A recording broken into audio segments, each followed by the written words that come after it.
Kanun nagsa kehermi atampi kehermi laga keherbit mi Jesu kanun nagsa kadu mi til dampin halaga Jesu hi kadu bigo kanun chung nung big Giêsu tu big ding lệ chim big ding mi chu Giêsu Christ do big ding dòng Giêsu Christ ama nang chung chuang lo ama chu kan her mi say chung akli ama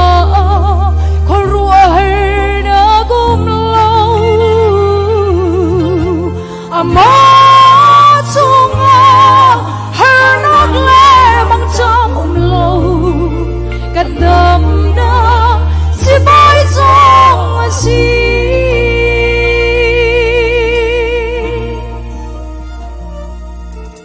kanun lam thuana kadot mi antam bi kadot mi laga kadot big mi Giêsu kanun lam thuana katlai chan mi til tampi laga Giêsu hi katlai chan bi kanun a chung nung big Giêsu tu big ding le chi big ding mi chu Giêsu Christ đốt big ding dòng Giêsu Christ ama nak chung chuang lo ama chu kan her mi say song ali ama khorua her na gom lo ama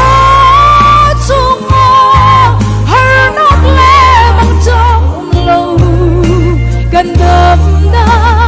si boy song si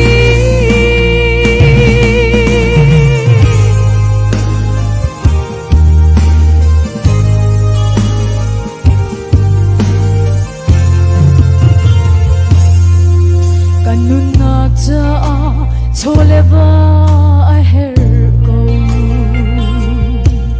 ka ngai lau zonga a boy shim shim lo ngày lâu ốc thơ lâu Giêsu dầu lâu ốc thơ lâu Giêsu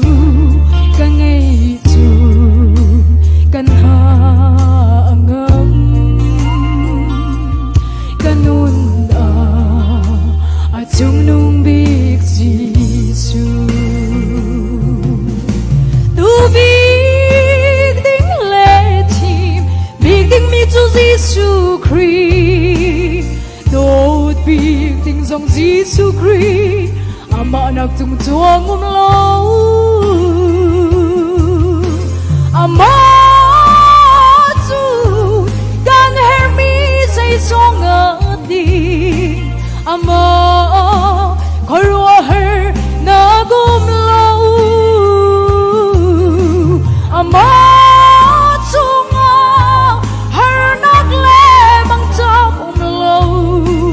gandam na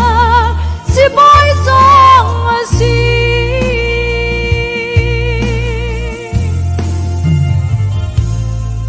Giêsu chu ka cha in le lo zong si Giêsu chu ka cha phim le chiam na ga si Giêsu chu kai ma cha kadam nak si boy asi kacha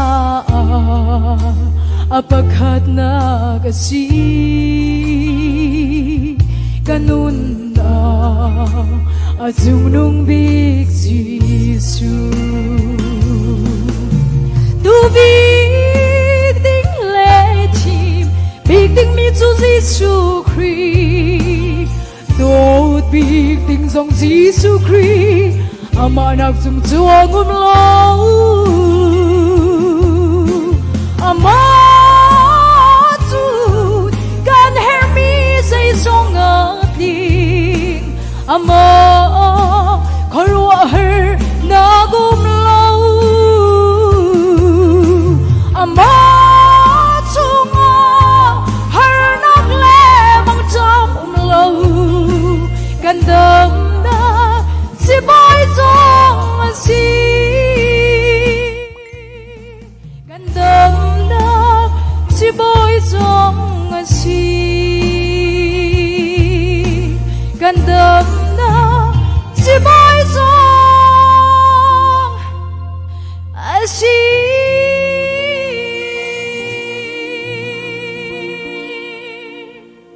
Uy pan ni sumpar nak cho ko se